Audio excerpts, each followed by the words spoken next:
کے ساتھ تھے جنہوں نے حضور کی نسبت کا فیض پایا اور آقا علیہ السلام کی تربیت حاصل کی۔ وہ شداء علی الکفار تھے، کفار کے حوالے سے سخت تھے، چاہے وہ خونی رشتہ داری کیوں نہ ہو، اور رحماء بینہم آپس میں نرم دل تھے، مگر ان کا آپس میں کا تعلق دین اور ذات مصطفیٰ کا تھا۔ وہ خون کے رشتے کو اہمیت دین پر نہیں دیتے تھے، خونی رشتے کو اہمیت دین پر نہیں۔ حضرت عبیدہ رضی اللہ تعالیٰ عنہ کا باپ جنگ میں سامنے آیا، آپ نے قتل کیا، کافر تھا، مقابلے میں آیا۔ حضرت عمر فاروق کے ماموں جان آئے سامنے، آپ نے کوئی دریغ نہیں کیا، کوئی لحاظ نہیں کیا۔ سیدنا صدیق اکبر رضی اللہ تعالیٰ عنہ کا بیٹا آیا سامنے، تلوار کی زد میں نہ آ سکا تو بعد ازاں باپ کو کہنے لگا کہ ابا جان آپ کی گردن 3 بار میری تلوار کے نیچے آئی ہے اور میں نے باپ سمجھ کے چھوڑ دیا۔ تو سیدنا صدیق اکبر رضی اللہ تعالیٰ عنہ نے فرمایا بیٹا وہ تو تھا جس نے چھوڑ دیا، خدا کی قسم اگر تیری گردن ایک بار بھی میری تلوار کے نیچے آ جاتی تو میں کبھی نہ چھوڑتا۔ جب سے مصطفیٰ سے رشتہ جڑا ہے کوئی بھی رشتہ اس کے برابر نہیں ہے، جب سے حضور سے رشتہ جڑا ہے ہر رشتہ ثانوی ہے۔ تو صحابہ کرام رضوان اللہ علیہم اجمعین جو اپنے رشتہ داروں کو دین پر اہمیت نہ دے، جو اپنے رشتہ داروں کو حضور کی نسبت پر اہمیت نہ دیں، تو بتائیں جو حضور کی آل ہے، حضور کی اولاد ہے، حضور کی عطرت ہے، حضور کی اہل بیت ہے اور حضور کے گھر والے ہیں، تو کیا خیال ہے صحابہ ان کی عزت نہیں کریں گے؟ کریں گے یا نہیں کریں گے؟ کریں گے۔ اب ابتدا کرتے ہیں سیدنا صدیق اکبر رضی اللہ تعالیٰ عنہ سے۔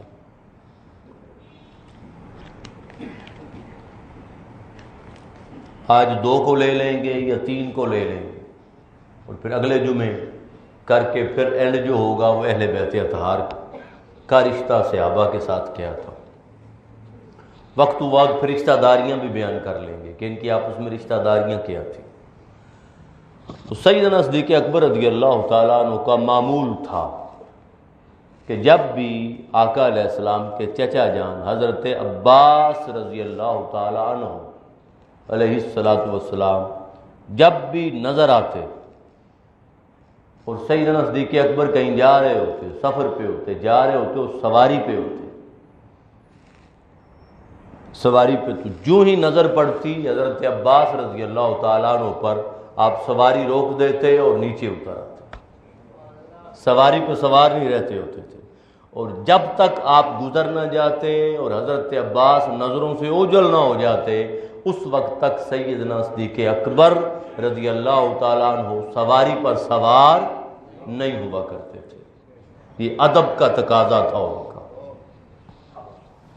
اور آقا علیہ السلام کی قرابت کے ساتھ اور اہل بیت کے ساتھ حضرت ابوبکر صدیق کا ایک ادب تھا، قلبی تعلق تھا۔ پھر میں نے پچھلے جمعہ پر مبارک پہ عرض کیا تھا، آپ نے اپنی بیٹی سے فرمایا کہ میں نے آقا علیہ السلام سے سنا ہے النظر الی وجہ علی عبادت، کہ علی کے چہرے کو تکنا عبادت ہے۔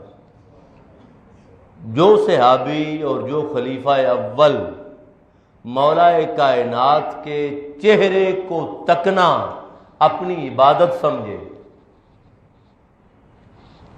مولا کائنات کے چہرے کو تکنا اپنی عبادت سمجھے، آپ بتائیں کہ وہ اس سے اختلاف کیسے کرے گا؟ ادب کو کیوں نہیں ملوز خاطر رکھے گا؟ عصر کی نماز کے بعد ایک دن مولا کائنات علیہ السلام اور سیدنا صدیق اکبر آپ آ رہے تھے واپس نماز پڑھنے کے بعد، اور امامت کس نے کروائی تھی؟ سیدنا صدیق اکبر نے، اور سیدنا صدیق اکبر کی امامت میں نماز ادا کی مولا کائنات نے۔ اور جو 2 سال کا 2.5 سال کا عرصہ رہا خلافت صدیقی کا، وہ حضرت علی اور مرتضیٰ اور اہل بیت اطہار نفوس جو مسجد نبوی میں نماز پڑھنے ادا کرنے کے لیے جاتے تھے، وہ سیدنا صدیق اکبر کی اقتدا اور امامت میں نماز پڑھتے تھے، امامت میں نماز پڑھتے تھے۔ اور یہ بھی بات ذہن میں رکھ لیں کہ سیدنا صدیق اکبر یہ وہ ہستی ہیں جو آقا علیہ السلام کی حیات پاک میں ہی جب بھی آقا علیہ السلام کو فیصلہ کرنے جاتے، دور جاتے، سفر پہ جاتے، کوئی ڈیسیژن ہوتا، کوئی صلح ہوتی، قبیلے کو ملنے جانا ہوتا، معاہدہ کرنے جانا ہوتا اور پیچھے کوئی اور نہ ہوتا، تو آقا علیہ السلام کی عدم موجودگی میں آقا علیہ السلام کی بارگاہ کی طرف سے حکم تھا کہ میری عدم موجودگی میں میرے مصلی پہ کھڑے ہو کے جماعت کروائے گا تو ابو بکر کروائے گا۔ امامت کا منصب یاد رکھ لیں، امامت کا منصب آقا علیہ السلام اپنی حیات پاک میں سیدنا صدیق اکبر کو دے گئے تھے، اور کئی دفعہ آقا علیہ السلام کی عدم موجودگی میں حضرت ابو بکر صدیق نے جماعت کروائی، حتیٰ کہ جب وقت وصال آیا تو آقا علیہ السلام جب علیل ہوئے، کمزور ہوئے، نکاہت ہوئی، کمزوری آئی، تو آقا علیہ السلام نے فرمایا ابو بکر کو بلاؤ، جماعت کروائے۔ تو حضرت عائشہ صدیقہ نے کہا تھا حضرت حفصہ کو کہ آپ حضرت عمر سے بات کریں کہ وہ شفیق ہیں، نرم دل ہیں، تو وہ رونے کی وجہ سے حضور کے دکھ میں، حضور کے غم میں اور آقا علیہ السلام کی محبت اور عشق میں اتنا روئیں گے کہ جماعت نہیں کروا سکیں گے، تو آپ ذرا کہہ دیں کہ حضرت عمر فاروق جماعت کروا دیں، عمر فاروق تھوڑے مضبوط ہیں۔ تو جب یہ بات آقا علیہ السلام تک پہنچی تو آقا علیہ السلام ناراض ہوئے۔ آقا علیہ السلام نے فرمایا، جملہ کہا عورتوں کے بارے میں، آقا علیہ السلام نے فرمایا ابو بکر سے کہو کہ جماعت کروائے۔ تو یہ آپشن آنے کے باوجود بھی کہ آپ کسی اور کو فرما دیں، آقا علیہ السلام نے ابو بکر کی موجودگی میں گوارا نہیں کیا، اور حضور کا فرمان پاک ہے، آقا علیہ السلام نے فرمایا جس شخص پر سورج طلوع ہوتا ہے اور جس شخص پر سورج غروب ہوتا ہے، طلوع سے غروب تک پوری کائنات میں جتنے لوگ ہیں، یہ کسی کو جرت نہیں اور زیب نہیں دیتا کہ ابو بکر موجود ہو اور وہ ابو بکر کی موجودگی میں جماعت کوئی اور کروائے۔ یہ آقا علیہ السلام کا فرمان ہے۔ تو نماز پڑھی مولا کائنات نے، جماعت، باہر آئے تو حضرت حسن مجتبیٰ کھیل رہے تھے، جب نماز پڑھ کے باہر آئے تو حضرت حسن مجتبیٰ کھیل رہے تھے، تو سیدنا صدیق اکبر دیکھ کے مسکرا پڑے، اور حضرت علی اور مرتضیٰ سے فرمایا کہ علی بے ابی، خدا کی قسم، مجھے میرے باپ کی قسم، شبیہ بن نبی، یہ جو بیٹا حسن ہے نا، اس کی شکل و صورت نبی سے زیادہ ملتی ہے، تمہارے ساتھ نہیں ملتی۔ غیر شبیہ بعلی والعلی یضحک، اور یہ بات سنی تو مولا کائنات مسکرا پڑے، ہنس پڑے۔ آپ نے فرمایا کہ علی تیرے ساتھ نہیں ملتی شکل حضرت حسن مجتبیٰ کی، آقا علیہ السلام سے ملتی۔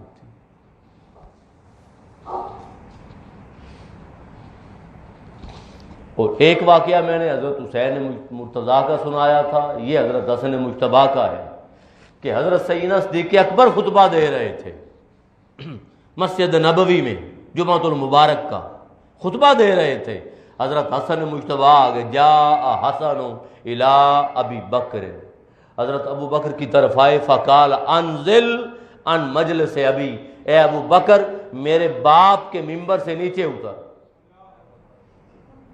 میرے باپ کے ممبر سے نیچے اتر۔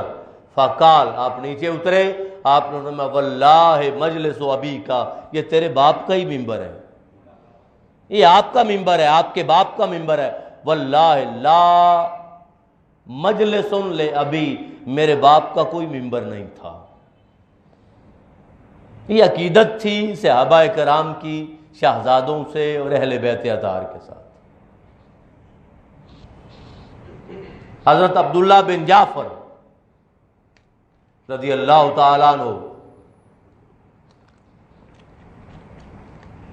حضرت جعفر طیار کے بیٹے حضرت عبداللہ، اور حضرت جعفر کون ہیں؟ مولا کائنات کے بھائی ہیں، حضرت عبداللہ بن جعفر بن ابی طالب۔ جب حضرت جعفر طیار کا وصال ہو گیا، شہادت کے بعد جب ہو گئی، تو آپ کے بچوں کی پرورش حضرت ابوبکر صدیق نے کی، اور آپ کی زوجہ تھیں حضرت اسما بنت امیس۔ یہ آگے بات آئی، حضرت جعفر طیار کے بعد ان سے آپ کی زوجہ سے شادی حضرت سیدنا صدیق اکبر نے کی تھی، ان کو چھت دینے کے لیے، اولاد کو گود دینے کے لیے، سرپرستی دینے کے لیے، سربراہی دینے کے لیے۔ تو آپ مسجد نبوی میں بیٹھے تھے۔ یہ وہ حضرت عبداللہ ہیں جن کا بعد ازاں شادی سیدہ زینب سلام اللہ تعالی علیہا سے ہوئی، جو مجاہدہ ثانیہ کربلا ہے، ان سے ہوئی۔ تو آپ فرماتے ہیں حضرت عبداللہ بن جعفر طیار، آپ فرماتے ہیں اللہ ابو بکر پر رحم فرمائے، وہ ہمارے خلیفہ تھے، وہ ہمارے لیے بہترین خلیفہ تھے، ہم نے ان سے بہتر گود کسی کی نہیں دیکھی۔ آپ مسجد میں بیٹھے تھے اور کھانا کھلا رہے تھے بچوں کو، حضرت جعفر طیار کے بچوں کو۔ سیدنا فاروق اعظم آئے باہر، انہوں نے اجازت مانگی، آپ نے اجازت نہیں دی، دوبارہ اجازت مانگی، اجازت نہیں دی، سیدنا صدیق اکبر نے اجازت نہیں دی، تیسری بار پھر اجازت مانگی، جب تھوڑا وقت گزرا تو آپ نے اجازت دی۔ جب حضرت عمر فاروق رضی اللہ تعالیٰ عنہ اندر آئے تو پوچھا کہ بھائی ابو بکر، میں نے 3 دفعہ اجازت مانگی ہے، کیا وجہ ہے؟ آپ نے اجازت نہیں دی۔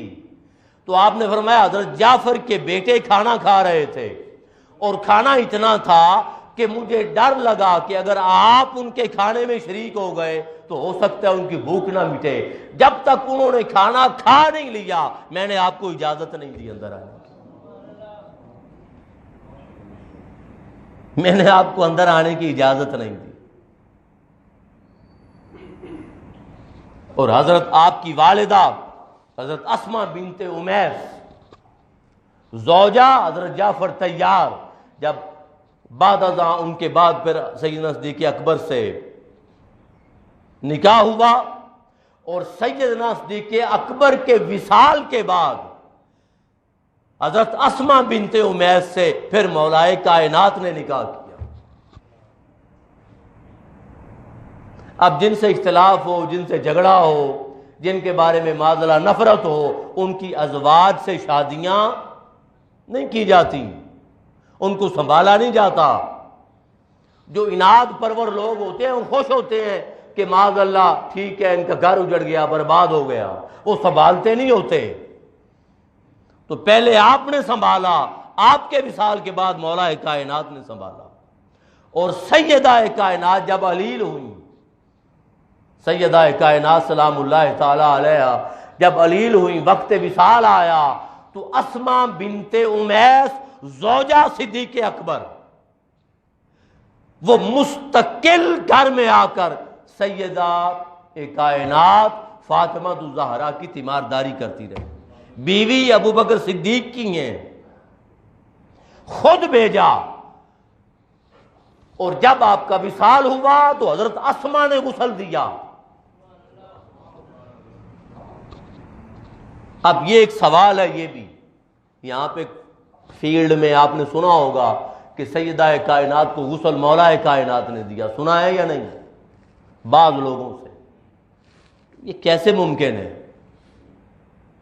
اور شریعت میں یاد رکھ لیں، فقہ کی روح سے شریعت میں خامد بیوی کو غسل نہیں دے سکتا۔ جو ہی ڈیتھ ہوتی ہے بیوی کی، نکاح ٹوٹ جاتا ہے۔ بیوی دے سکتی ہے، اگر کوئی اور نہ ہو، کوئی اور نہ ملے تو بیوی، چونکہ بیوی خامند کی عدت میں ہوتی ہے، خامند بیوی کی عدت میں نہیں ہوتا۔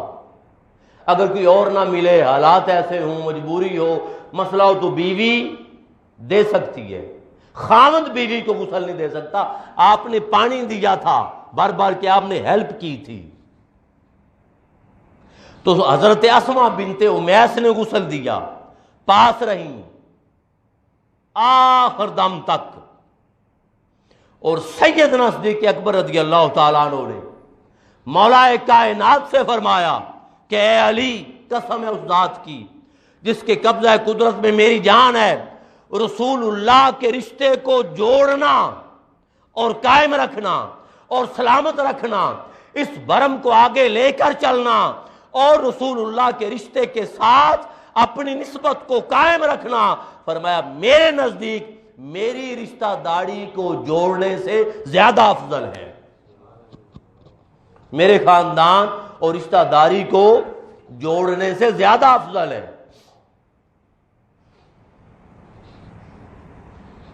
اب آخری بات یہاں پہ یہ کر کے میں آگے بڑھتا ہوں، سیدنا صدیق اکبر کے حوالے سے جب وقت وصال آیا، آپ یہ ذرا سنیں، جب سیدنا صدیق اکبر کا وقت مولا کائنات کو بلایا،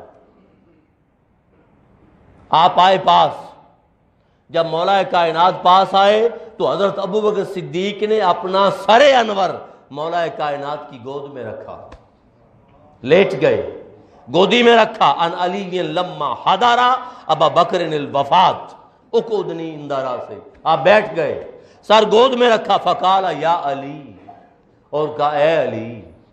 حضرت ابوبکر صدیق نے مولا کائنات سے، اے علی اذا مت، جب میں مر جاؤں، جب میرا وصال ہو جائے، فغسلنی من کفن التی غسلت بہا رسول اللہ صلی اللہ علیہ وسلم، مجھے ان ہاتھوں سے غسل دینا جن ہاتھوں سے تو نے آقا علیہ السلام کو غسل دیا تھا۔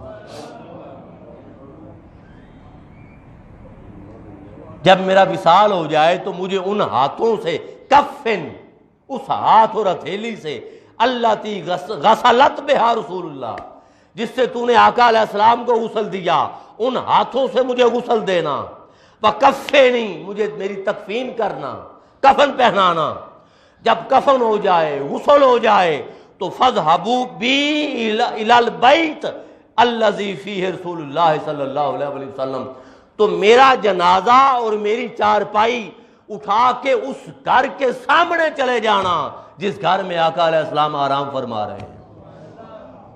اب سیدنا صدیق اکبر نے یہ نہیں فرمایا، یہ نہیں کہا کہ حضور کے روضہ پاک پہ چلے جانا، حضور کی بارگاہ میں چلے جانا، حضور کے مزار پاک پہ چلے جانا، حضور کی قبر انور پہ چلے جانا، یہ نہیں فرمایا، کہا اس گھر میں جانا جہاں آقا علیہ السلام آرام فرما ہے۔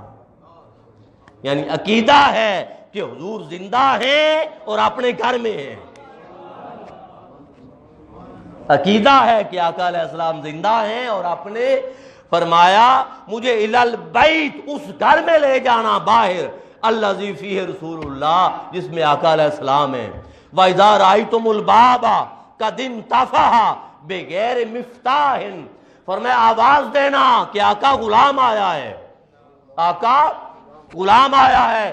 اگر دروازہ بغیر چابی کے کھل جائے، چابی لگائے بغیر تالا کھل جائے، اور دروازہ کھل جائے اور بواب کے بغیر خود کھل جائے، اور دروازہ کھولے بغیر دروازہ کھل جائے، تو فرمایا مجھے آقا علیہ السلام کی بارگاہ میں دفن کر دینا۔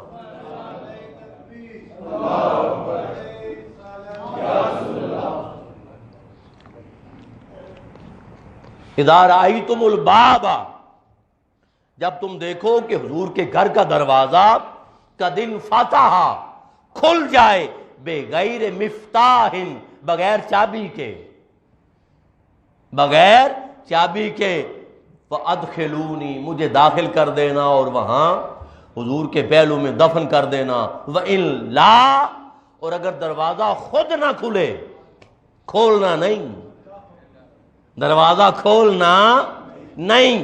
اگر دروازہ خود نہ کھلے تو فردونی الی مقابر المسلمین، مجھے جنت البقیع میں مسلمانوں کی قبروں میں دفن کر دینا۔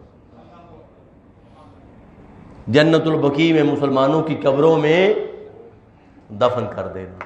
تو فرمایا اگر خود کھلے تو پھر مجھے اندر لے کے جانا۔ تو حضرت علی مولا کائنات فرماتے ہیں جب ہم حضور کی بارگاہ میں گئے اور چارپائی رکھی اور آقا علیہ السلام کی بارگاہ میں عرض کیا حضور غلام آیا ہے، کیا حکم ہے؟ تو آپ فرماتے ہیں رأیت البابا، میں نے خود دیکھا، مولا کائنات فرماتے ہیں میں نے دیکھا قد تفتح، دروازہ کھلا، وسمعت قائل، اور اندر سے آواز آئی یقول ادخل الحبیب الی الحبیب، دوست کو دوست کے ساتھ داخل کر دو۔ نعرہ تکبیر، نعرہ رسالت، شان اہل بیت و صحابہ کرام۔ آپ فرماتے ہیں حضور کی بارگاہ سے آواز آئی کہ دوست دوست کے پاس آیا ہے، دیر کس بات کی ہے، اس کو میرے پاس لے آؤ۔ سوال یہ ہے کہ یہ مان تھا، یہ اعتماد تھا، یہ فنائیت تھی، یہ تعلق تھا، یہ نسبت مصطفیٰ تھی، یہ فنائیت پھر رسول تھی سیدنا صدیق اکبر کی، کہ اگر خود کھلے تو پھر اندر لے کے جانا۔ اور ادھر اندر سے آواز حضور کی بارگاہ سے آئی، آواز آئی کہ دوست دوست کے پاس آ گیا، ادخل الحبیبہ یا اوصل الحبیبہ الی الحبیب، دوست کو دوست سے ملا دیا جائے، ملا دیا جائے۔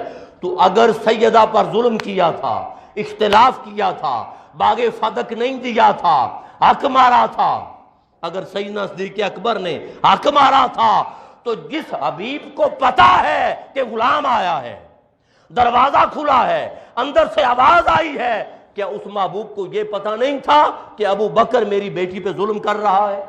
حضور نے دروازہ کیوں کھولا تھا؟ آپ بات سمجھ رہے ہیں نا؟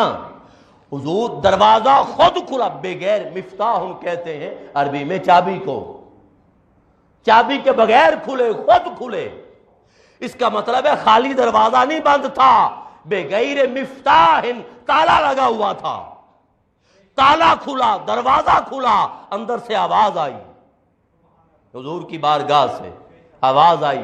تو جو ریسیو کر رہے ہیں، جو استقبال کر رہے ہیں، جو ویلکم کر رہے ہیں، اور جو اندر سے ویلکم کر کے اور ویلکمنگ بیہیویئر کے ذریعے دنیا کو آواز دے کے بتا رہے ہیں لوگوں اسے عام نہ سمجھو، یہ حبیب ہے، حبیب کو حبیب کے پاس لے آؤ۔ ان کو اتنا ہی پتا نہیں کہ میری بیٹی کے ساتھ اس نے کیا کیا ہے۔ تو پھر اگر حق مارا ہوتا معاذ اللہ تو پھر حضور نے ریسیو کیوں کرنا تھا؟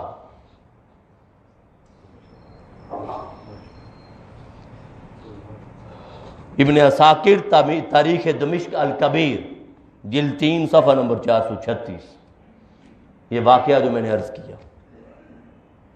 اور علامہ زمخشری نے مختصر کتاب الموافقہ میں، پچھلے دنوں یہ پوسٹ بھی آئی ہوئی تھی کہ یہ من گھڑت ہے، سوشل میڈیا پہ پوسٹ آئی ہوئی تھی من گھڑت ہے، میں نے حوالے دے دیے، ریفرنسز میں نے دے دیے۔ اب جو ہماری بات، جو بات کسی کی سمجھ میں نہ آئے وہ من گھڑت بن جاتی ہے، وہی بات کہ خود بدلتے نہیں، کتاب کو بدل دیتے ہیں، کیونکہ اپنی سوچ کو اپیل نہیں کرتی، اپنے عقیدے کو اپیل نہیں کرتی، اپنے نظریے کو ایک بات اپیل نہیں کرتی، کہہ دیا ضعیف ہے، کہہ دیا مردود ہے، کہہ دیا غیر مقبول ہے، کہہ دیا یہ من گھڑت ہے۔ تو کیا فرق پڑتا ہے کسی کے من گھڑت کہنے سے؟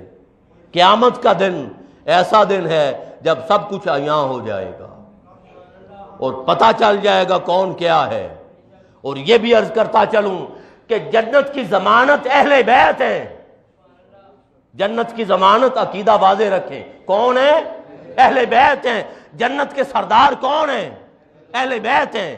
جنت کی ضمانت کون ہے؟ اہل بیت ہیں۔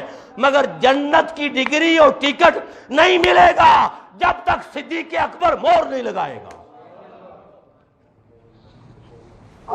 یہ طے ہے کہ جب تک صحابہ صدیق اکبر مور نہیں لگائیں گے مولا کائنات جنت کا داخلہ نہیں دیں گے۔ سادہ سی بات ہے، سلام پڑھ رہے ہوں ہم لوگ، اگر سلام پڑھ رہے ہوں نماز کے بعد اور حالات کے تقاضے اور وقت کی نوعیت کے مطابق مثلا 5 لوگ آ جائیں پڑھنے کے لیے، مجھے بھی موقع دیں، مجھے بھی دیں، مجھے بھی دیں، اور حالات کی نوعیت ایسی ہے کہ 5 پڑھ نہیں سکتے، تو قبلہ علامہ صاحب جس کی طرف اشارہ کریں گے اجازت اسے ملے گی یا دوسرے کو؟ سادہ سی بات ہے بھائی، سمپل بات ہے بھی، جو ہے ہی مالک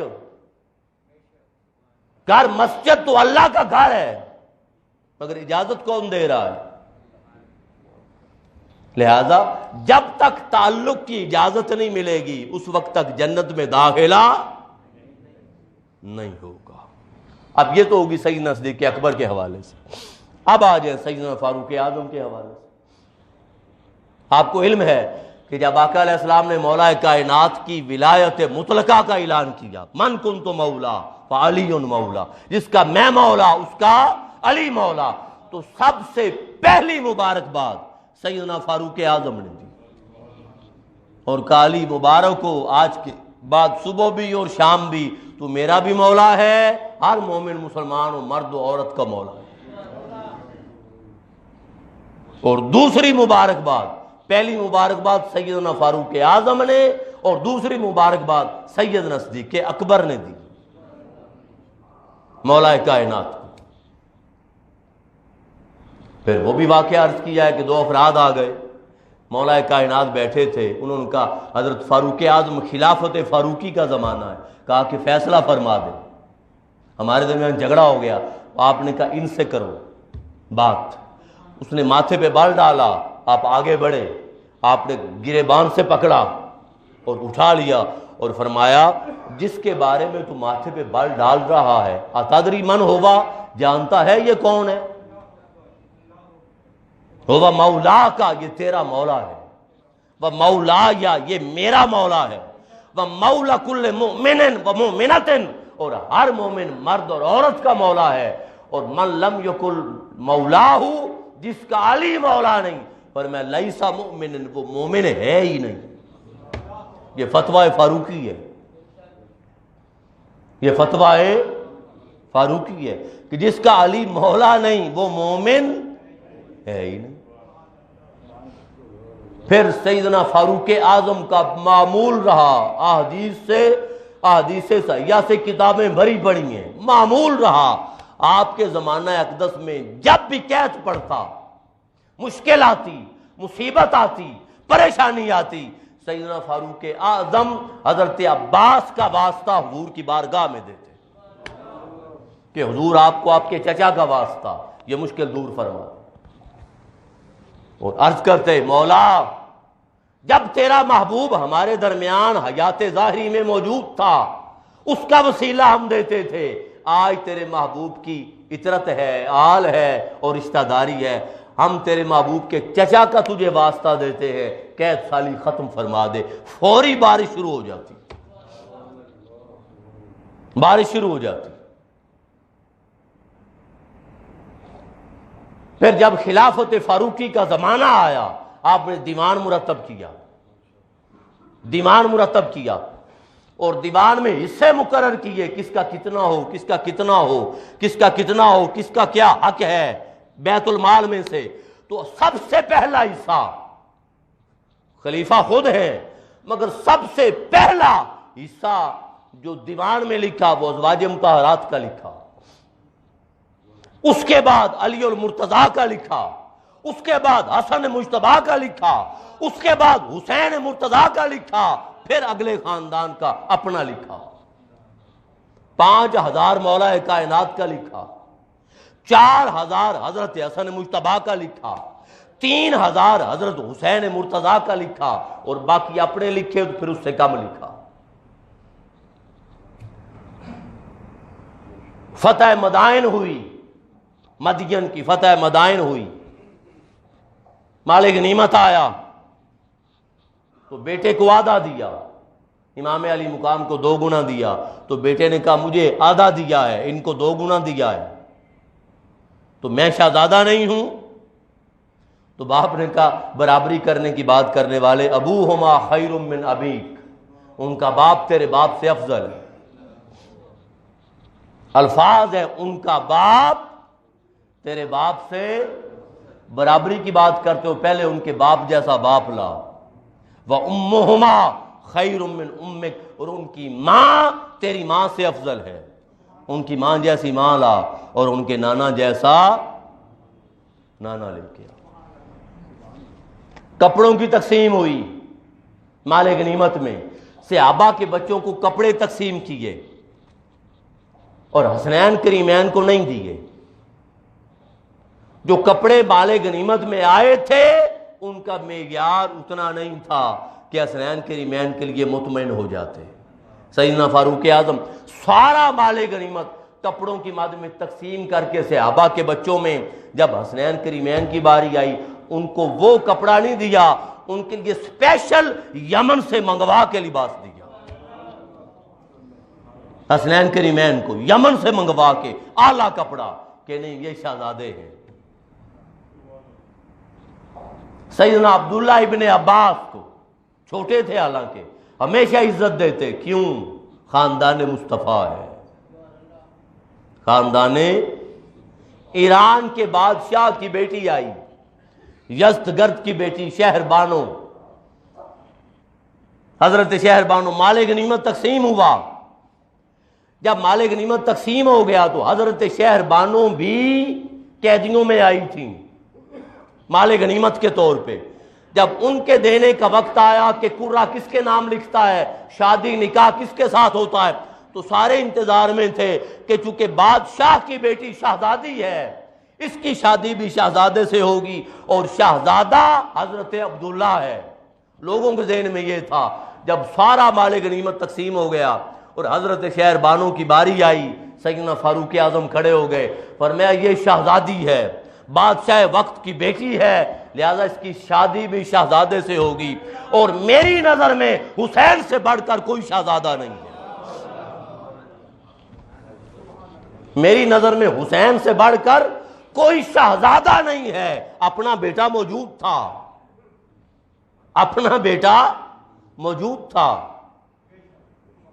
اور خلیفۃ المسلمین خود تھے، اور لوگوں کی رائے اور ذہن بھی یہ تھا کہ چونکہ خود خلیفۃ المسلمین، جنگ بھی خود کی، فتح بھی آپ کے زمانے میں ہوئی، کریڈٹ بھی آپ کو جاتا تھا، مال غنیمت بھی آپ نے ہی تقسیم کرنا تھا۔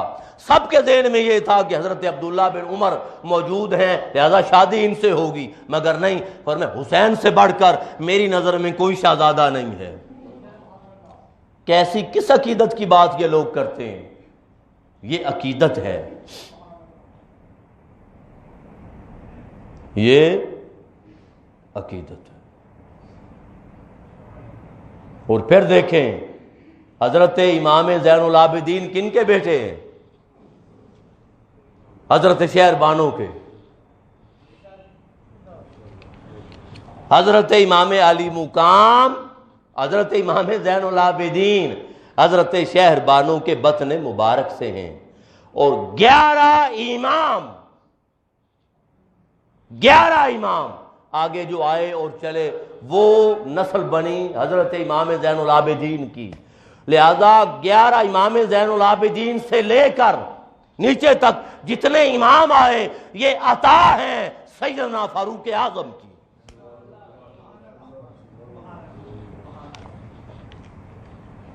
کہ آپ نے شادی کی، کبھی پڑھ بھی لیا کریں، اپنی کتابیں پڑھ لیا کریں، نہ پڑھیں کسی اور کی کتابیں، اپنی پڑھ لیں، اپنے بڑوں کی جو بڑے ہو گزرے۔ پھر آخری بات، حضرت حسن مجتبی آئے حضرت فاروق اعظم کو ملنے۔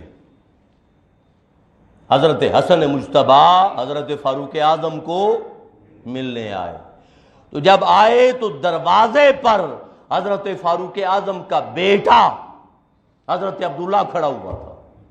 اندر کچھ معاملات تھے، ڈیلیگیشن آیا تھا، وفد آیا تھا، کوئی معاملات تھے اور آپ امور سلطنت پر بات کر رہے تھے، میٹنگ کر رہے تھے، یا کوئی بڑی اہم وجہ تھی جس وجہ سے بیٹے کو اندر آنے کی اجازت نہ ملی، عبداللہ بن عمر کو، وہ انتظار کر رہے تھے دروازے میں اندر اجازت کا کہ ملے تو میں باپ کے پاس جاؤں، اور بیٹا ہے، اب بیٹے کو اجازت کی ضرورت ہے؟